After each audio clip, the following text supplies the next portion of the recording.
السلام علیکم۔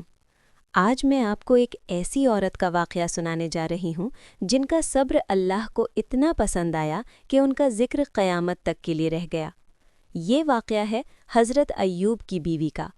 جب حضرت ایوب پر سخت آزمائش آئی، ان کی صحت چلی گئی، مال چلا گیا، بچے بھی انتقال کر گئے، لوگ دور ہو گئے، مگر ایک شخصیت تھی جو نہیں گئی، ان کی بیوی۔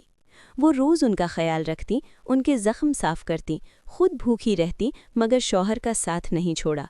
سالوں تک آزمائش رہی، نہ شکوہ نہ شکایت، صرف صبر۔ اور جب اللہ نے دیکھا کہ یہ دونوں اپنی آزمائش میں کامیاب ہو گئے تو اللہ نے سب کچھ واپس دے دیا، صحت بھی، مال بھی اور اولاد بھی۔ یہ واقعہ ہمیں کیا سکھاتا ہے؟ کہ مشکل وقت میں ساتھ چھوڑ دینا آسان ہوتا ہے، لیکن صبر کرنا اللہ کے نزدیک سب سے بڑی عبادت ہے۔ اگر آج آپ کسی آزمائش میں ہیں تو یاد رکھیے، اللہ دیکھ رہا ہے اور صبر کرنے والوں کا اجر کبھی ضائع نہیں ہوتا۔ اللہ حافظ۔